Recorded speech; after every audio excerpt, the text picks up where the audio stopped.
At the edge of town. So, the waiting's over. The bank okayed the loan, and we're due to sign the papers tomorrow. Wait till you see the final plans, honey. The hot spring bathhouse is great. And there's a Yukon Gold Rush trail where folks can pan for gold. It'll be the largest leisure complex in Dawson. It's for you, Jeanette, and the kids. Oh, Nelson, I'm so happy. Here's to the future.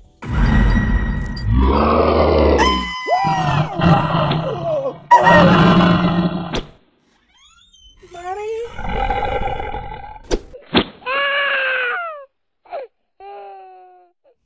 I butchered an innocent family. I heard screams, felt the thrill of the kill, felt my claws, no, their claws ripping. Was I there, or was I hallucinating? One glance at my claws will tell me. But I'm afraid. Big hero. Afraid to look. Afraid to know. Bloody or clean. Look down, damn you! God, let them be. Clean. The relief hits me. I begin to understand. I'm picking up on what the creatures are doing. It's gotta be telepathy. Behind me, it's them. And I'm gonna kill every damn blasted one of them! Ah! But I don't connect. A creature gestures, and I'm a leaf, floating to the floor on a warm, sunny afternoon. I slowly fall to earth. The warm glow turns to flame. The fire isn't painful. It's soothing, taking away my rage. Suddenly, it's gone. I feel cleansed, tranquil. My claws retract. The static, it's gone too. More fire? No, something different. Iridescent, sparkling, beautiful. It's my mutant healing factor. I can see it working, healing my wounds. When I look up, I'm in Wonderland. Every part of the landscape glows with its own vibrant life energy. The sky shimmers and sparkles overhead, and beneath the ground, dormant life pulses, ready to erupt in spring. And me, I'm part of it all. I knew this must exist, and at times I thought I was near to glimpsing it. But how could I know it'd be this magnificent? Suddenly, I wonder, how did I get here? We have invited you to witness Al-Shra, the spirit plane. The creatures. I had forgotten them. But they seem peaceful, gentle. We extend apologies for our form, should you find it unsettling. You might prefer to perceive us as we truly are. Allow us to become known to you. We are Nuri. Centuries ago, our ancestors flourished in the fertile valleys beneath the Ural Mountains. We lived peaceful lives, growing closer to nature with each passing generation. When we achieved harmony with the great Earth Mother, she revealed the secrets of her life energies to us. We avoided all contact with the rest of mankind. Their warring ways sickened us. But the barbarian hordes encroached upon us, and to survive we moved on, ever northward, until we reached the great Siberian snowfields and found sanctuary. The barbarians could not survive in such a solitary, frozen place.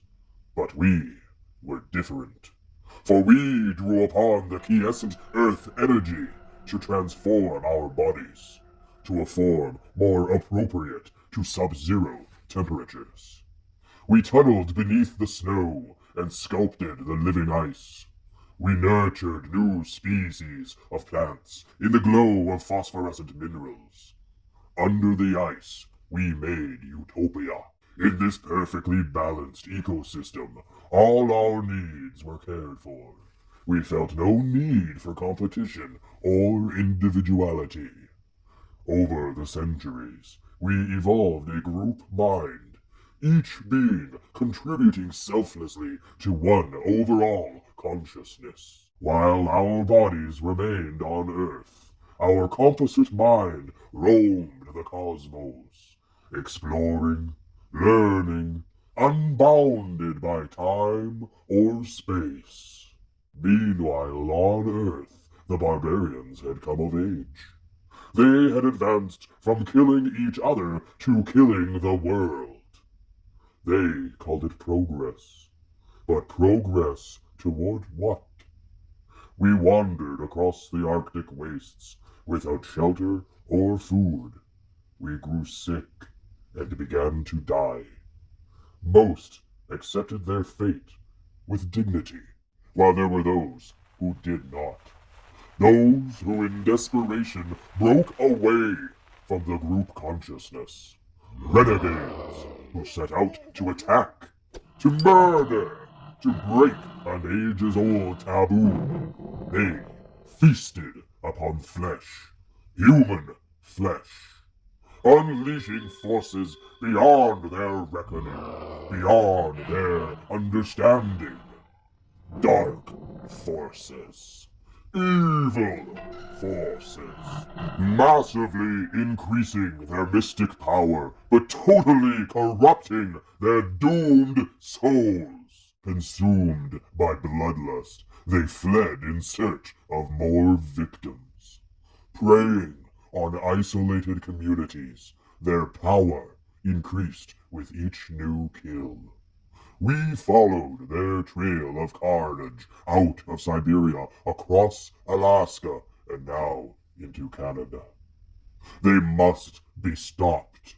Their dark powers encompass primal forces beyond your very imaginings. We cannot restrain them without invoking these same forces. We would become like them. You have been able to do what we cannot. You have fought with them, even killed some of their number. How can we ask you to do still more? You don't need to ask, bub. I'm volunteering. They took a friend of mine. Besides, I owe 'em for messing with my mind. I don't know how they did that, but I know how to stop it. Your mind is resonating with the rebel's consciousness through the medium of the Alsha, while the rest of mankind has lost the ability to reach the Alsha. You have not. But as we communicate, the rebels are draining the energy from the Alsha. The Alsha itself is under threat.